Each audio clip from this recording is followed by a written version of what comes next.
Morning, peeps. I'm back, and today we're here to look at what we should be doing this week because it's a very tricky week, I think, isn't it? Very tricky. My own team, I absolutely hate it for this week. So we're going to have a look at possible changes, and it's also for my own benefit to try and work out what I'm going to do myself. So I tend to have my best thoughts when I'm streaming these things, and hopefully I'll have a eureka moment and work out what I'm going to do. And we're going to have a very, very, very quick look at what happened because that week's gone now, isn't it, really? But I ended up on 65, 49k overall now. Been going well the last few weeks. Assistant manager did okay. Very much a moving week, wasn't it? Very much a moving week. I've seen people getting scores as low as 35 this week, good players. Other people getting 70. I mean, you look at the content creators here, and Mark Southerns ended up on 74. And, fantastic score. I thought my 65 was good, but I used an assistant manager chip. So really it was only like 56.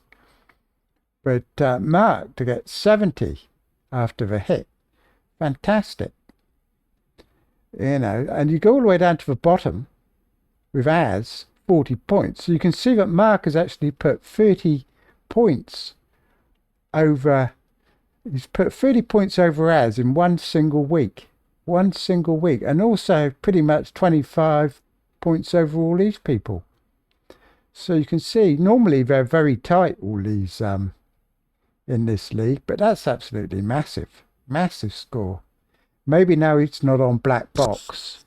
He's going to be playing with a lot more freedom, under less scrutiny for his moves, etc. The old Mark might be back FPL wise. So we'll have to keep an eye on that, see if his play improves now that he's not content creating. Because I sometimes think that content creating can have a bit of a detrimental effect and can kind of lead you to play a bit too safe, possibly myself included. Right, so planning. My team this week is absolutely awful. Awful. Keepers are awful. In fact, I'll swap that one. But they're both pretty bad. I'm only putting Henderson in because everybody else has got the Palace defender and I want at least a bit of cover rather than play Martinez, who did get a clean sheet last week, but Bournemouth are very attacking, so I think I will play Henderson. Defenders are pretty much all awful. I've got the clean sheet odds up here, and Forest almost 50% chance of a clean sheet, so a Forest defender looks the most obvious play this week at home to Leicester. Southampton are the worst with only 7%, so we'll look at that in a moment when we look at our Man City players. Leicester 12%, Ipswich 13%, Chelsea 17%. Now I think I'm actually predicting Chelsea to beat Newcastle this week. I'm a bit biased, but I think if you want attackers, really, you want Ipswich, Leicester and Southampton, which means Man City, Nottingham Forest and Brentford, which is why a lot of people are captaining Mbeumo. A lot of people are looking at getting De Bruyne in, and people are looking at Visser and captaining Mbeumo and bringing in Wood even. Wood's a bit off form. Forest haven't been battering teams. He'd be my probably least favourite option. I think Visser I'd possibly put ahead of Wood, simply because Wood hasn't been scoring that many goals. Traditionally he doesn't, apart from earlier this season. And Forest are not firing on all cylinders at the moment, are they? Whereas Visser has been consistently doing pretty well. Although captaining Bremo, then you could argue It might make a bit of sense to spread the love around just in case he blanks and Forest do go off. So looking at that, my defence, I should actually be starting Livramento. Well, actually, I should be starting these three here because Arsenal got a 22% chance of a clean sheet, whereas Newcastle only like 19 or whatever.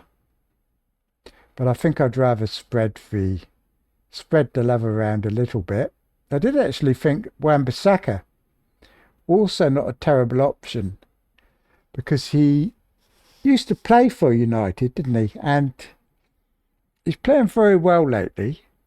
We don't know what sort of team United are going to put out.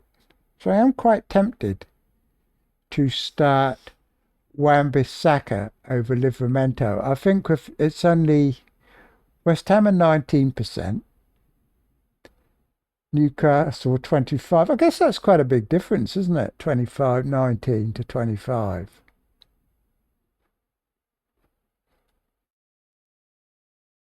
It's less of a difference between Arsenal and West Ham. Something's telling me Wan-Bissaka's better, but I normally just go with the clean sheet odds. So it's telling me I should pick these three, but I'm actually thinking of making a defensive transfer this week. So I don't like my defenders. My midfielders, Captain Buemo, I think. Salah, a lot of people are taking Salah out to get De Bruyne on the grounds that Liverpool are off the boil and they've won the league. But are they really going to want to lose to Arsenal? I mean, Arsenal have got Champions League tomorrow as well. So that's going to take it out of them a little bit. That's not going to be easy for them. But, you know, are Liverpool going to want to lose two in a row? I know they've won the league. You can say they had a hangover from all the celebrations or whatever. And they lost to Chelsea. But losing never feels good, does it? So even if you've won the league, you've lost to Chelsea. You're not going to want to lose to Arsenal as well, are you? You're not going to want to end the season if you're a Liverpool player or manager just like 1 or 2 points ahead of Arsenal. You're going to want to smash it. You know, they've had time to recover. They've lost last week. They know it doesn't feel good. They're not going to want to lose again. I know Slot said he was going to rotate a bit. But I'm keeping Salah for sure. If I wanted to, I couldn't get De Bruyne anyway because I have Guardiola as my assistant manager. It's another reason I hate the chip. You know, even if I had it on somebody else, I still wouldn't be able to get De Bruyne because I could change my Moosh to Visser and change Rodgers to De Bruyne. But I can't do it, of course, because I have to tie up funds in my assistant manager. So there's basically no way I can get De Bruyne in. I'm very worried about De Bruyne this week, very worried indeed. And I think if you can get to De Bruyne fairly easily, I don't think you should hesitate, to be quite frank, because I just got that feeling he's going to go off against Southampton and it could be very, very costly. You know, I'm going to get 10 or 11 points from Guardiola. You know, you get a point for every goal scored. So say City score 4 goals against Southampton. I'm going to get 13 points from Guardiola. People have got De Bruyne and captaining him could get 40 points from De Bruyne. People, if you've got your triple captain left, I'd be very tempted to use it on De Bruyne if you can. I shouldn't be saying this because I don't want people getting De Bruyne because I haven't got him, which is what a lot of content creators do. You know, they downplay players that they don't have because they don't want everybody to get them. But I'm very, very worried about De Bruyne. You know, it's a long time since I had to hide behind the couch when Man City were playing. But this feels like it could possibly be one of those occasions. I might be getting it all wrong. You know, I mean, he has played, I think he started the last 5 and he's yet to get a really big haul, you know. So, and they're not the Man City of old. I might be worrying about nothing because, there's only 2 weeks left to go. I'm chasing, like, I want to get in the top 20K, and De Bruyne is the biggest factor that could prevent that happening because apart from him, most of the teams are the same, aren't they?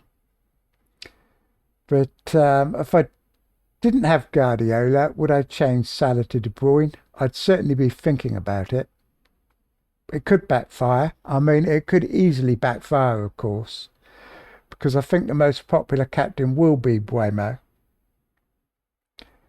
and they are away at Ipswich. So if you get De Bruyne in, mess your team about, captain De Bruyne, and Buemo goes off and De Bruyne doesn't, you're stuffed because game week 37, he might not well play. They've only got three, and even if he does, they've only got 3 days after the FA Cup final, and they've got Bournemouth. So that's not great fixture, is it? So I'd say I'd temper my thoughts a little bit. I'd say if you're chasing, get De Bruyne. If you're playing it reasonably safe and sensible, then stick with Buemo. Obviously, if you've got Saka and can do a straight swap to De Bruyne, you're going to do that. That's a no-brainer. I think Salah's a bit trickier, but I wouldn't rule it out. It's not a silly move. Attackers, I'm sick of my Tata. I really am. I mean, he didn't even take the penalty, did he? They got a penalty, and Eze took it. Or Eza. I see Eza's playing chess now.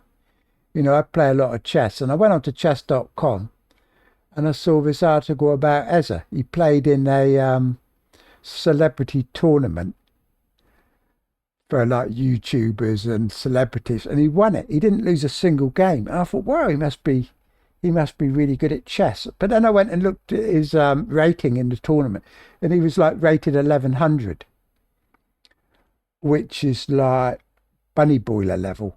It's like sorry if you're 1100, but it's not really club standard. It's like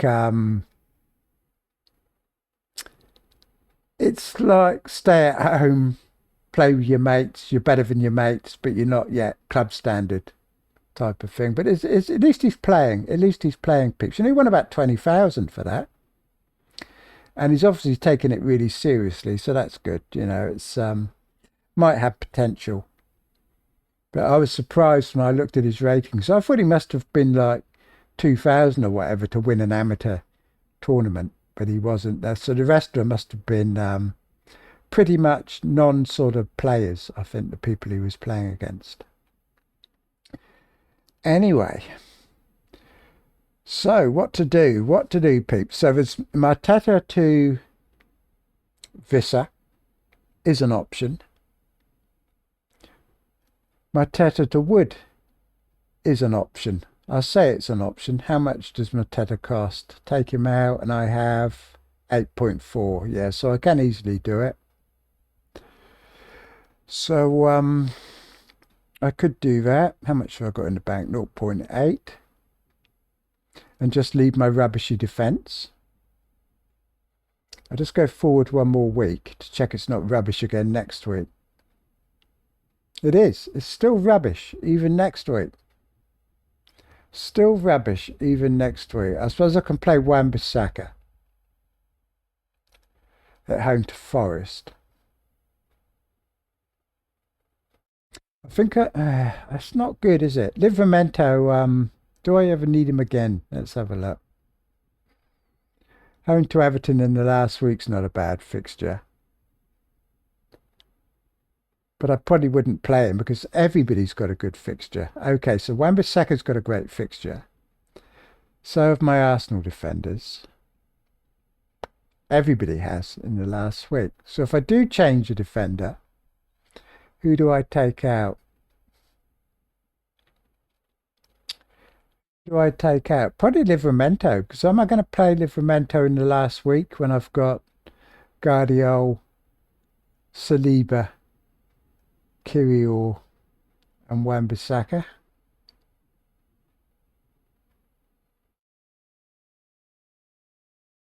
Livramento is better than this week. Than do I take out Wan-Bissaka?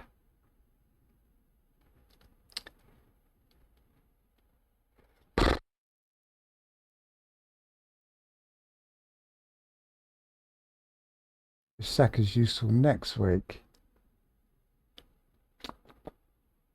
Bloody difficult, isn't it? Very difficult decision to make. I won't go into it too much now because it's tricky. Midfielders. Do you bench Sarr at Tottenham or Rodgers at Bournemouth? A lot of you are going to have that decision to make. Midfield transfers. I mean, there's Forest midfielders. There's a Langer.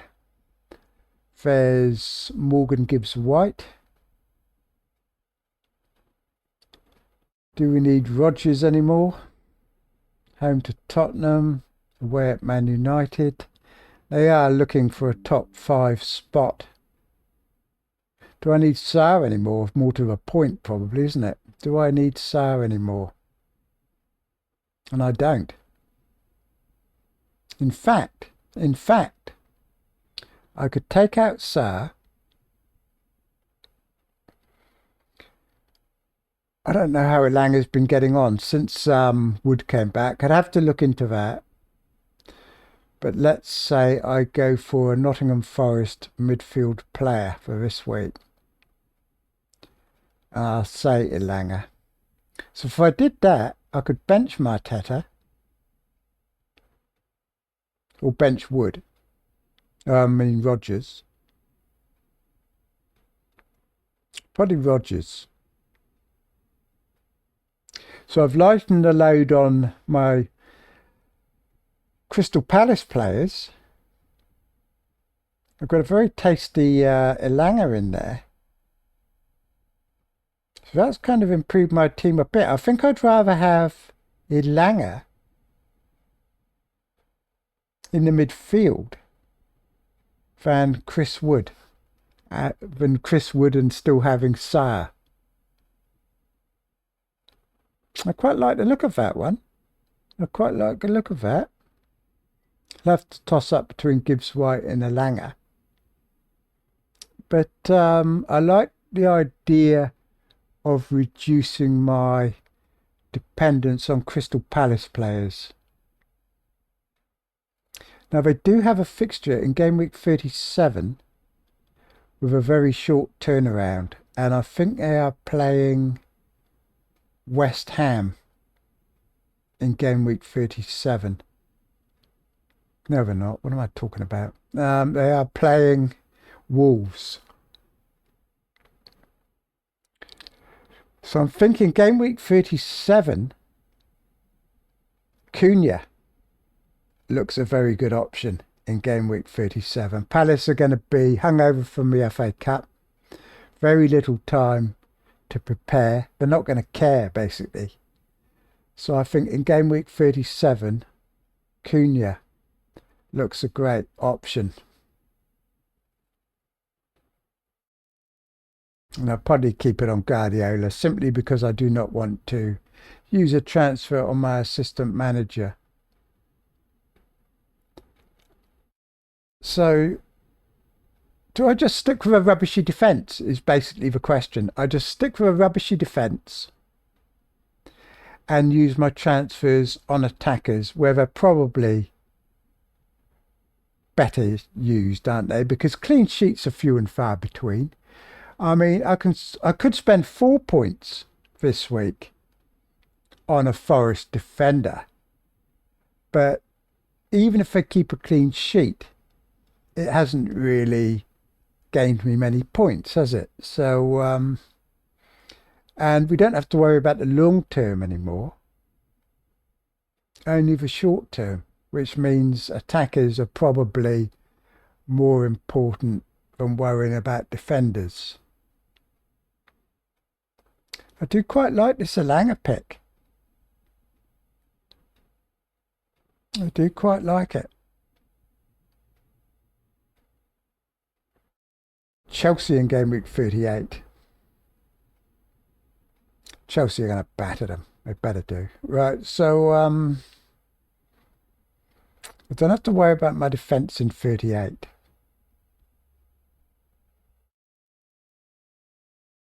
Never know. No, Livramento could get an assist or something this week. In fact, I hope he blanks and I hope Chelsea smash him. So I won't be too upset if Livramento blanks this week because I really, really want Chelsea to win more than I want a couple of FPL points. So let's see. Yeah, I like that Elanga pick, you know, or Morgan Gibbs White. Because you look at the midfielders, obviously I can't get a City midfielder. I've already got Buemo, so I don't need to worry about a Brentford midfielder. But getting a Forest midfielder makes a lot more sense, doesn't it? And I am sick of Sarr. I mean, if I bench him, I'm scared. I was very worried this week that I'd bench the wrong player. It turned out he only got 2 points. I can live. I mean, Mateta, I can actually take a hit. Now, this makes a bit more sense. Rather than taking a hit for a defender and getting... I could take a hit for Mateta, couldn't I? I mean, Visser could repair a hit. The only thing I'm thinking is Tottenham are leaky and they've got a Europa League game in midweek. They've almost won it already, but they haven't quite. So I think they're going to go, no, they're not going to rest players in Europe. They're looking a bit better lately though, Tottenham. Mateta has been hugely disappointing. And I think Mateta out is going to be quite a popular transfer this week. All the weeks I've taken hits have worked out really well. You know, I mean, I took Bowen out. I've got Bowen in for a hit this week. Got a game week ranking, very good game week rank. So it's tempting to keep it fresh. If we look at the fixtures, is he going to be worth a hit? Okay, so who shall we go for? I think Visser is the best probable option. There are alternatives, aren't there? I mean, there are flyers. You could do it. There's obviously Cunha. Get him in this week for a hit, and I don't need to use a transfer next week. That appeals even more. That appeals even more because it means that I can, if I want to, swap my assistant manager around, and any injuries, I still have a free transfer this week. Because realistically, I'm going to end up taking a hit at some point anyway if I don't make one now. So I'm not going to want Mateta in 37. So a hit for Cunha is not stupid, in my opinion. Is not stupid. It might not pay off this week.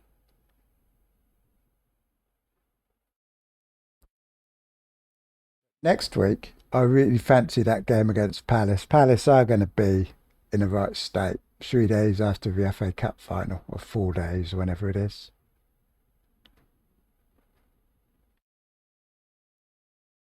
Very tempting, that is. Very tempting.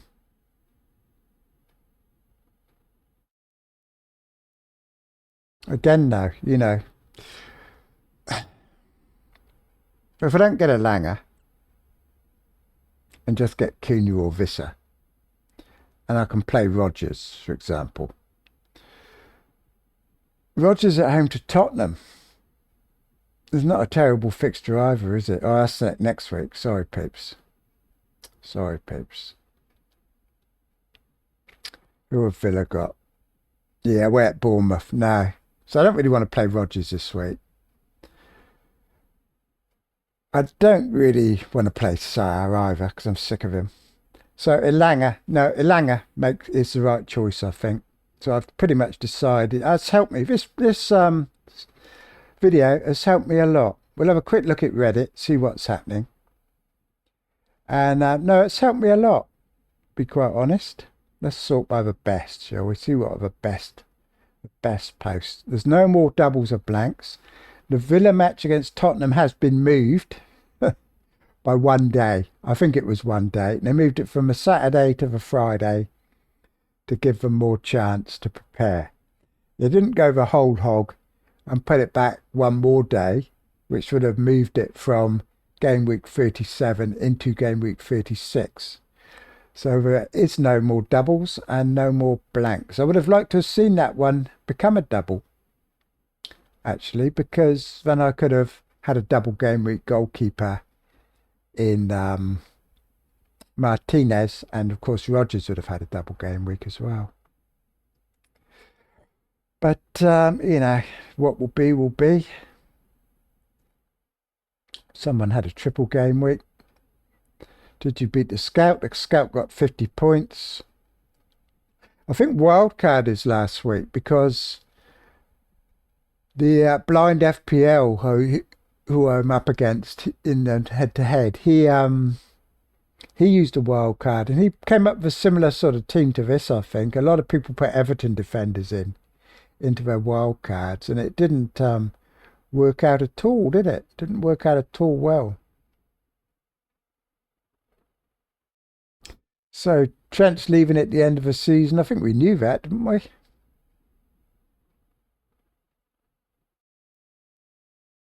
That's his totals over the last 8 seasons.